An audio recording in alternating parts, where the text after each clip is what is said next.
Quando a França começou a organizar a Copa do Mundo de 1998, um pequeno truque entrou em jogo. Michel Platini, ex-craque francês, então dirigente, revelou depois de anos: se ficássemos em primeiro no grupo, e o Brasil também, só nos encontraríamos na final. Com um leve sorriso, Platini completou: não íamos passar 6 anos organizando a Copa do Mundo para não aprontar nenhuma travessura. França e Brasil na final. Esse era o sonho de todos. Foi uma confissão direta. O sorteio tinha sido manipulado. O tal truque consistia em algo simples: colocar um como cabeça de chave do grupo A e o outro no grupo C. Bastava isso para garantir que o encontro entre brasileiros e franceses só acontecesse no último ato do torneio. Mas a verdade é que por trás de cada sorteio da Copa do Mundo sempre existe uma engrenagem oculta, um roteiro invisível que conduz o destino das seleções. E é por isso que aqui no Canto do Craque mergulhamos a fundo nessa história como verdadeiros investigadores para entender até que ponto essas decisões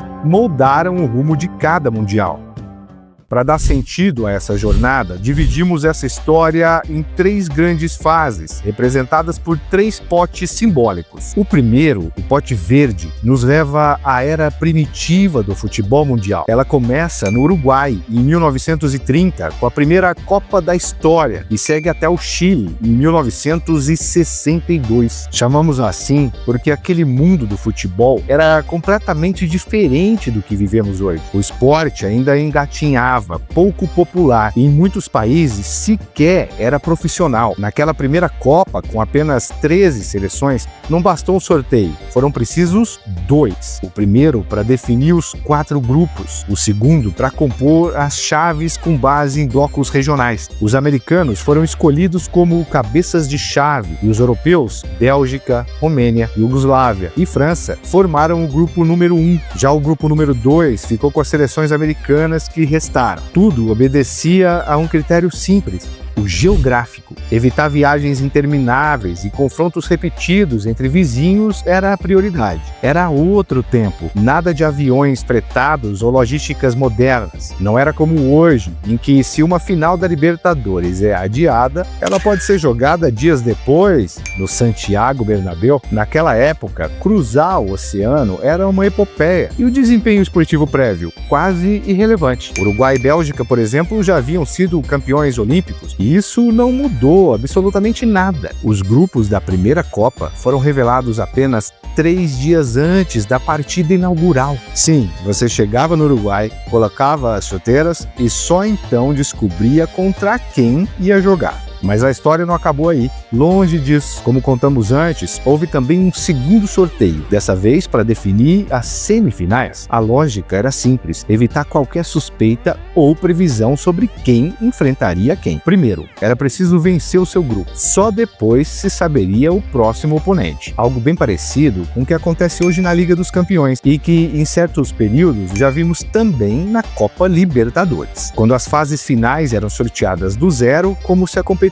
recomeçasse. Naquele tempo não havia show, luzes nem cerimônia, e ao que parece, também não havia muita memória do que se fazia edição após edição. Nos 2 mundiais seguintes, Itália 34 e França 38, o formato mudou completamente. A fase de grupos foi extinta. Todos os times entravam direto nas oitavas de final, e quem perdesse voltava para casa. Imagina seleções como Estados Unidos, Brasil e Argentina cruzando o Atlântico em longas viagens de navio para jogar apenas uma única partida. Um esforço gigante e uma despedida ainda mais amarga. Talvez o cansaço e a falta de preparação tenham um pesar, mas pare e pense. Viajar milhares de quilômetros em uma época sem estrutura só para disputar 90 minutos? Uma loucura total. A mesma loucura, talvez, que Jules Rimet, o então presidente da FIFA, teve ao imaginar a Copa do Mundo. Foi ele também quem criou a tradição das mãos inocentes das crianças, usadas nos sorteios para provar transparência e imparcialidade. Poucos se atreveriam a duvidar da pureza delas. Mas o detalhe curioso é que no sorteio da França, em 1938, quem tirou as bolinhas foi nada menos que Yves Rimet, o neto do próprio Jules Rimet. Coincidência? Talvez fosse o único por perto, ou talvez nem tanto. Fato é que a Itália, mais uma vez, não reclamou de nada e terminou campeã. Depois veio a Segunda Guerra Mundial, que paralisou os torneios por 12 anos. Quando o futebol voltou, o sorteio também retornou, e o palco dessa retomada foi o Brasil de 1950. Mais diferente de hoje, o sorteio ainda era visto como algo burocrático, quase irrelevante. Quer uma prova? É só olhar a foto daquele momento. Dirigentes da FIFA reunidos numa sala simples, em volta de uma mesa, com um globo metálico no centro e alguns jornalistas observando. Parece mais uma loteria de domingo à tarde do que o sorteio de uma Copa do Mundo. Naqueles tempos, organizar um evento que o mundo inteiro pudesse acompanhar era uma verdadeira odisseia, não só pelas limitações tecnológicas, mas também por um desafio que, convenhamos, até hoje continua existindo. Garantir que o público local pudesse assistir primeiro. Pode acontecer com qualquer um de nós. Você está viajando longe de casa e justamente no dia do grande evento não consegue se conectar ao sinal de TV. Ou pior, o serviço que transmite a partida simplesmente não está disponível no seu país. Mas calma, porque isso tem solução. E falando em solução, tem uma coisa que eu quero te mostrar agora. Porque assim como o futebol evoluiu, o mundo também mudou. E a forma de economizar na conta de luz virou algo simples, sem dor de cabeça, sem instalar nada. Gente, deixa eu te contar uma parada que realmente vale a pena. A Nextron Energia, parceira aqui do canal, tá te dando a chance de economizar de 15% a 17% na sua conta de luz todo mês, sem instalar absolutamente nada. Se a sua conta é acima de R$250, você já pode participar. E se você é cliente da Copel, CPFL Paulista, Energisa, Equatorial ou Enel, melhor ainda, tá 100% liberado para economizar. O cadastro é ridiculamente simples. Nome completo, uma conta de luz e um documento. Pronto! Em poucos minutos, você já está conectado a usinas solares e começa a receber o desconto. No app da Nextron, você vê na hora quanto está economizando. Acompanhamento total, mês a mês e usando energia limpa, ajudando o meio ambiente sem mudar nada na sua rotina. E o melhor, qualquer dúvida que você tiver, você fala com um ser humano via WhatsApp, direto na plataforma. Não é robô, não é IA, não é atendimento engessado. É gente de verdade, pronta para te ajudar. Então, se você quer realmente economizar e ainda fazer parte da energia do futuro, acessa meu link na descrição ou no comentário fixado, porque esse link você consegue liberar o benefício e de quebra ainda ajuda o canal a continuar crescendo. Nextron Energia. Economia real, atendimento humano e energia limpa. Simples, transparente e do seu jeito. Agora sim, vamos voltar para a história dos sorteios.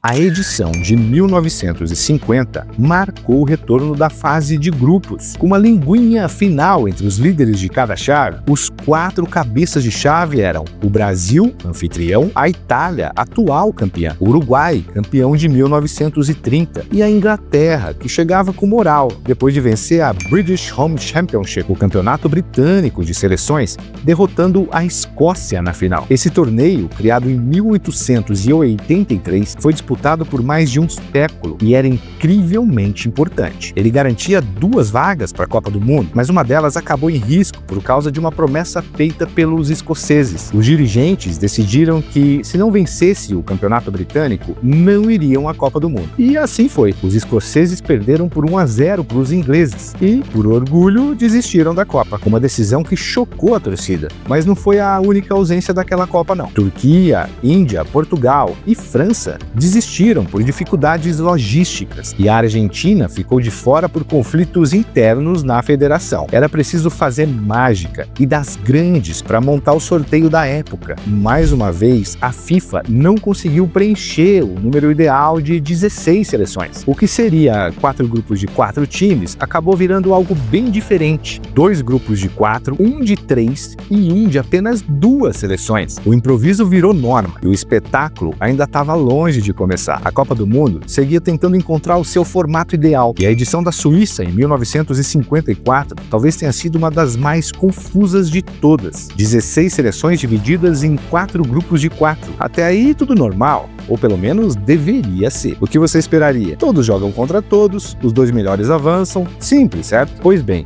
não foi bem assim. Naquela Copa, cada grupo tinha 2 cabeças de chave que não se enfrentavam entre si, e os 2 azarões, os não favoritos, também nunca se cruzavam. Quer um exemplo? No grupo 1, os cabeças eram Brasil e França. Os outros dois participantes, México e Iugoslávia. Resultado, brasileiros e franceses jamais se enfrentaram, e o mesmo valeu para mexicanos e iugoslavos. Esse modelo, claro, favorecia as potências. Elas só poderiam jogar contra os mais frágeis. Enquanto isso, as seleções menores, se quisessem sonhar com a classificação, tinham que vencer os gigantes. Um sistema estranho, injusto e que, de certa forma, fazia jus ao nome daquela fase: primitiva. Tudo ainda parecia rudimentar, mas o mundo estava mudando, e com ele, o futebol começava a abraçar uma nova era, a da tecnologia. Na Suíça, em 1954, foi transmitido ao vivo o primeiro jogo de Copa do Mundo na história da TV. E 12 anos depois, na Inglaterra, em 1966, seria a vez do sorteio mundial ganhar a tela. Aquela edição marcou o início da nossa segunda fase,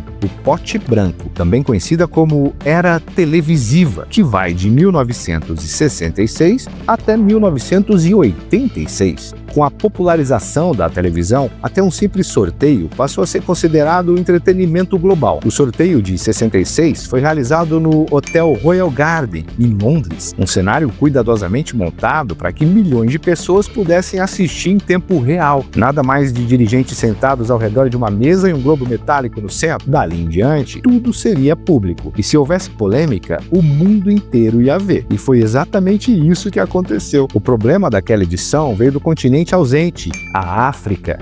Nenhum país africano participou daquela Copa. O fato ficou conhecido como o boicote africano, já que 15 seleções se recusaram a jogar as eliminatórias. O motivo? A FIFA não garantia sequer uma vaga direta, e as equipes africanas teriam que disputar sua classificação contra as asiáticas e da Oceania, uma desvalorização total que levou todas a desistirem. Curiosamente, o destino tratou de virar o jogo. O artilheiro daquela mesma Copa foi um africano, Eusébio, nascido em Moçambique. Brilhou representando Portugal e se tornou um dos grandes símbolos daquela Copa. De um jeito ou de outro, o futebol africano acabou muito bem representado em solo inglês. Durante aquele período, o novo nome começava a ganhar força no universo do futebol. Não dentro das quatro linhas, mas nos bastidores. O brasileiro João Avelange, nascido no Rio de Janeiro, ele presidiu a FIFA entre 1974 e 1998. E sua trajetória foi marcada por poder, influência e muitas controvérsias. Anos depois de deixar o cargo, já distante dos holofotes, Avelange deu uma entrevista que ainda ecoa quando se fala em conspiração no futebol. Levando em conta que o Brasil havia sido campeão em 1958 e 1962, ele lembrou com amargura do que aconteceu na Copa de 66, disputada na Inglaterra. Segundo suas próprias palavras, em 1966, o Brasil tinha praticamente o mesmo time de 1962. Quem era o presidente da FIFA? Sir Stanley Ross, inglês. E onde foi disputada a Copa? Na Inglaterra. Nos meus 3 jogos contra Portugal, Hungria e Bulgária, havia 3 árbitros e 6 auxiliares, 9 pessoas, 7 eram ingleses e 2 alemães. Por que você acha que isso aconteceu? Para destruir o meu time. E destruíram. Pelé saiu machucado. Avelange ainda concluiu. E qual foi a final? Inglaterra e Alemanha. Por que só havia árbitros ingleses e alemães em meus jogos? E também em 1974, na Alemanha, não lhe parece estranho? Inglaterra ganhou mais alguma coisa depois disso? Não, pois aí está. Palavras pesadas e que, de certa forma, revelavam a visão do poder por trás do jogo. Em 1974, o ano que ele citou, realmente marcou um capítulo especial na história das Copas. Aquele Mundial foi disputado na Alemanha, mas é importante lembrar, estávamos falando de 2 Alemanhas, a ocidental e a oriental, e surpreendentemente, ambas participaram do mesmo torneio. A organização tinha decidido que os 4 finalistas da Copa anterior seriam os cabeças de chave: Brasil, Alemanha Ocidental, Itália e Uruguai. Os outros 12 países seriam sorteados. E quem fez o sorteio? Uma mão inocente, Detlef L., um garoto de 11 anos, integrante de um coral de Berlim. Mas o acaso resolveu brincar. O sorteio colocou as 2 Alemanhas no mesmo grupo, ocidental e oriental, obrigadas a se enfrentar em solo alemão. Quem mais sofreu, porém, foram Chile e Austrália, que, por obra do destino, ou do pequeno Detlef, tiveram que encarar 2 Alemanhas na mesma fase. Um fato inédito até hoje. E quando os 2 lados finalmente se encontraram, a vitória ficou com os visitantes em entre aspas, 1-0 para a Alemanha Oriental. Mas a história, como sempre, ainda reservava um último giro de ironia. A Alemanha Ocidental seria a campeã do mundo. Talvez, como diz o ditado, quem ri por último, ri melhor. E a risada seguinte seria ouvida em 1982, quando a Espanha sediou a Copa e o número de seleções saltou de 16 para 24. E o que vem a seguir vai te mostrar como o próximo Mundial já foi decidido muito antes de começar. E se quiser ver o que ninguém quer que você saiba, dá o like e compartilha com quem ainda acha que sorteio é só sorte. Com o aumento no número de seleções, a FIFA precisou escolher 6 cabeças de chave. A lista era clara: Espanha, por ser o país sede, Argentina como o atual campeã, e depois Alemanha, Itália, Brasil e Inglaterra, os outros 4 campeões do mundo classificados. Tudo indicava que o critério era técnico, esportivo, mas na prática ainda havia muita subjetividade, e o que estava prestes a acontecer provaria isso de forma mais escancarada possível. Durante a cerimônia do sorteio, um evento transmitido para o mundo inteiro, o comando estava nas mãos de Joseph Blatter, então secretário-geral da FIFA, e logo nos primeiros minutos tudo começou a dar errado. Uma das regras básicas da organização era bem simples: não poderia ter mais de uma seleção da Conmebol no mesmo grupo. Ou seja, nas chaves lideradas por Brasil e Argentina, só poderiam entrar seleções de outras confederações. Mas, no meio da empolgação, alguém se distraiu, e quando perceberam o erro, já era tarde demais. Diante de uma plateia lotada e milhões de espectadores ao redor do planeta, Blatter teve que pegar o microfone e admitir ao vivo que havia cometido um erro. Para corrigir o problema e garantir que Peru e Chile não caíssem no mesmo grupo que Brasil e Argentina, foi preciso reorganizar tudo. Bélgica e Escócia acabaram realocada. Imagina só, você ouviu o anúncio: você jogará contra esta seleção? Segundos depois, alguém volta atrás? Ops, foi engano. Uma confusão digna de deixar qualquer técnico maluco e que lembra muito o sentimento que o VAR causa hoje em dia. Mas isso, acredite, foi só o início de uma noite para ser esquecida, porque o pior ainda estava por vir. Em busca de inovação, a FIFA decidiu abandonar os tradicionais potes. A ideia era acabar de vez com o mito das bolas quentes e frias, aquelas supostamente aquecidas ou resfriadas, para direcionar o sorteio. Ambicioso, né? Pois é, deu completamente errado. Eles apresentaram uma máquina gigante, um globo moderno que prometia facilitar todo o processo. Mas o que deveria trazer praticidade virou um pesadelo mecânico. As bolas começaram a travar dentro da estrutura, algumas até se desmontavam no meio do caminho. Enquanto Blatter tentava manter a compostura, as crianças encarregadas de levar as bolinhas começaram a rir, sem conseguir segurar a situação. E o público também. O evento terminou apelidado de o pior sorteio da história das Copas. E mesmo com todos esses tropeços, uma coisa ficou clara: a FIFA estava decidida a transformar o sorteio em um espetáculo global. Era o prenúncio de uma nova era, a que chamamos de Era Midiática, simbolizada pelo pote vermelho. Essa nova fase começa na Itália, em 1990, e se estende até os dias de hoje. Foi ali que o sorteio da Copa do Mundo deixou de ser apenas uma formalidade e se transformou em um verdadeiro espetáculo global. Pela primeira vez, o evento virou um show de estrelas. No palco, nomes que dispensavam apresentações: o tenor Luciano Pavarotti, a atriz Sophia Loren e lendas do futebol como Pelé, Rummenigge e Bob Charlton, um elenco digno de uma cerimônia de cinema. Só que o tapete vermelho era do futebol. E como toda grande produção tem sua trilha sonora, aquela Copa trouxe uma das músicas mais icônicas da história dos mundiais, Un'estate italiana, traduzindo um verão italiano, canção que virou hino e marcou uma geração inteira. Mas por trás de toda a grandiosidade, o lado esportivo também tinha suas curiosidades. A FIFA decidiu que, além da anfitriã Itália e da campeã defensora Argentina, os outros 4 cabeças de chave seriam escolhidos por mérito esportivo, baseados no desempenho das 2 Copas anteriores. Mais uma regra, mais um critério novo, porque, como sempre, cada edição tinha suas próprias conveniências. Naquele ano, Brasil e Alemanha garantiram suas vagas com naturalidade, pelos bons resultados. A Bélgica, semifinalista em 1986, também entrou na lista. Restavam apenas uma vaga: Inglaterra ou Espanha. Ambas tinham campanhas idênticas nas competições anteriores, e o desempate veio de um fator nada esportivo. A FIFA escolheu a Inglaterra, e o motivo, até hoje, levanta sobrancelhas. Aquela Copa tinha uma particularidade. Os cabeças de chave jogariam todas as partidas da fase de grupos na mesma cidade, uma decisão pensada para facilitar a logística e, ao que tudo indica, controlar as torcidas mais problemáticas da época, e ninguém se encaixava melhor nesse perfil do que os hooligans ingleses. Para quem não sabe, eles formavam grupos de torcedores violentos que faziam dos estádios verdadeiros campos de batalha. Tomavam ruas, quebravam carros, brigavam com rivais, um pesadelo para qualquer organização. Então, a solução encontrada foi no mínimo criativa. A Inglaterra foi designada cabeça de chave do grupo F, com seus 3 primeiros jogos em Cagliari,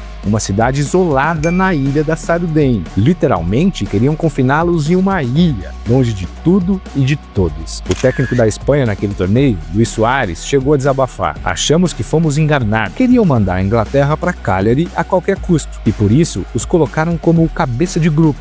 Inventaram tudo. Mas, mesmo cercados por mar, os hooligans fizeram questão de deixar sua marca. Antes do duelo contra a Holanda, provocaram grandes confusões nas redondezas do estádio. Nem a Sardenha conseguiu conter o caos inglês. Eles foram os verdadeiros cabeças de chave, porque, como vimos até agora, muitos sorteios da história das Copas já nasciam pré-definidos. E, na maioria das vezes, as razões iam muito além do desempenho esportivo. Um exemplo? Basta lembrar das palavras de Michel Platini sobre a Copa de 98. Depois de pendurar chuteiras, o craque da Juventus e da seleção francesa se tornou dirigente. Presidiu a UEFA e integrou o comitê executivo da FIFA. E como falei logo no início do vídeo, foi justamente ele quem admitiu, sem rodeios, algo que mudou a forma como enxergamos aquela Copa. A final desejada entre Brasil e França. Mas o Mundial de 98 também teve outro elemento histórico e espetacular. Antes mesmo da bola rolar, a FIFA montou um show digno de Hollywood. Um jogo de exibição reuniu os maiores nomes do futebol em um duelo entre Europa e resto do mundo. No Stade Velodrome, em Marselha,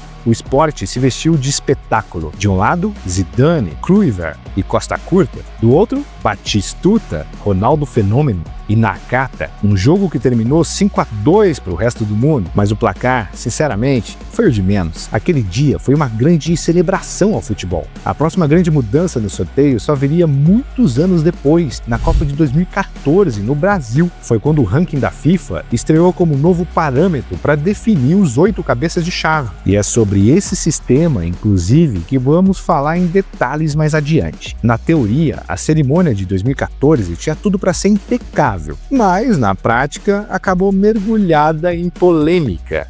O então secretário-geral da FIFA, Jerome Valcke, foi o protagonista involuntário daquela confusão, diante de milhões de pessoas assistindo. Antes do sorteio, já estava acertado. Brasil, como sede, seria a cabeça do grupo A e a primeira bolinha a sair. O encarregado de abri-la, ninguém menos que Cafu, que mostrou diante das câmeras o papel com o nome do país anfitrião. Claro, simples, transparente. Mas daí em diante, o clima mudou. Diferente de Cafu, Valcke abriu as bolinhas por trás da estrutura, escondendo o momento exato em que desembrulhava os papéis. O público não via o instante em que o nome das seleções era revelado, e isso bastou para levantar uma dúvida. Será que ele estava trocando os papéis? Nada nunca foi provado, é verdade, mas o estrago já estava feito. A suspeita parou no ar e alimentou a polêmica por ano. Foi nesse clima que o futebol entrou em uma nova era de sorteios. E é assim que chegamos a 2026. Dessa vez, o ranking FIFA assumiu um papel mais importante do que nunca.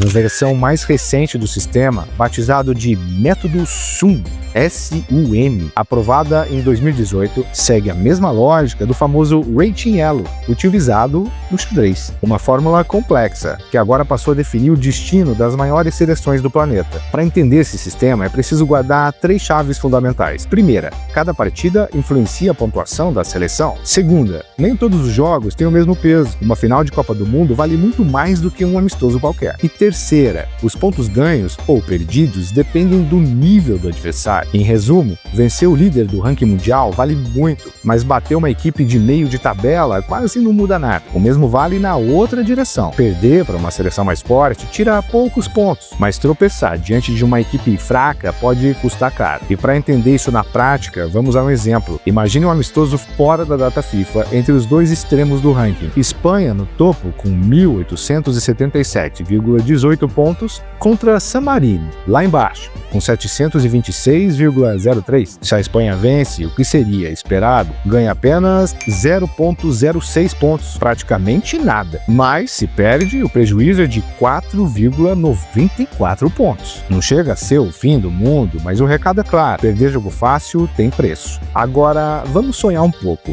Pense numa final de Copa do Mundo entre Espanha e San Marino. Sim, é improvável, mas serve para entender. Num palco como esse, o sistema pesa cada detalhe. Se a Espanha vence, somaria só 0,72 pontos. Mas, caso o impossível aconteça, se perder, o impacto seria devastador. Menos 59,28 pontos. Só esse resultado derrubaria o total espanhol para 1.817,9, fazendo despencar para a quarta posição do ranking, atrás de Argentina, França e Inglaterra. O sistema, portanto, é pensado para punir duramente as potências que fracassam em momentos importantes, em partidas que simplesmente não poderiam perder. E, sejamos honestos, faz sentido. Esse mesmo modelo foi o que definiu a lista final de participantes da Copa de 2026, que, como sabemos, vai ser disputada no México, Estados Unidos e Canadá. Sobre o tão esperado evento do sorteio, no Centro Cultural e de Entretenimento dos Estados Unidos,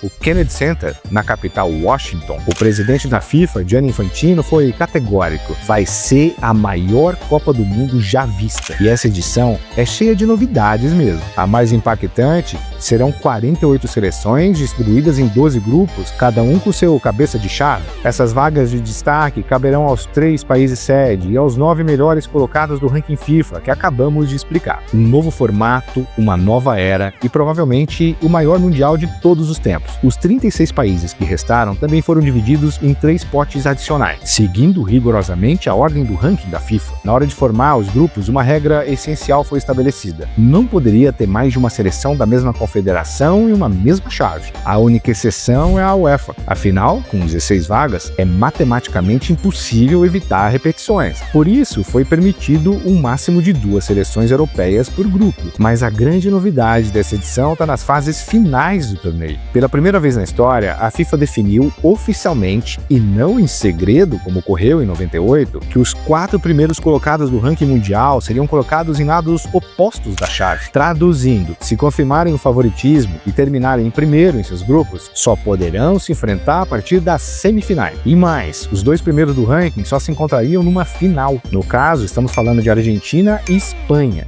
E aí que entra a verdadeira importância do ranking. Estar no topo não é apenas questão de prestígio, é estratégia. A boa colocação evita cruzamentos com gigantes logo de cara, o que pode mudar completamente o caminho até o título. Com 48 seleções e 104 partidas jogadas em apenas 39 dias, a Copa do Mundo de 2026 promete ser uma experiência insana, sem precedentes. E se tem algo que o tempo nos ensinou, é que o sorteio começa muito antes da cerimônia televisionada. Na verdade, ela começa nos bastidores, nos escritórios da FIFA, lá onde tudo é decidido com base em critérios, planilhas e interesses. O ponto de partida do sorteio de 2026 foi justamente a decisão de usar o ranking FIFA como referência principal. Mas, se formos um pouco mais críticos, dá para dizer que isso começou ainda antes, porque o próprio ranking é, em si, uma ferramenta subjetiva. Ele atribui pesos diferentes a certas competições. E isso, inevitavelmente, influencia quem sobe e quem desce na pontuação global. No fim das contas, a Federação Internacional sabe exatamente que tipo de resultados e de cruzamentos potenciais está favorecendo em cada Copa do Mundo. Claro, isso não significa que o sistema esteja errado.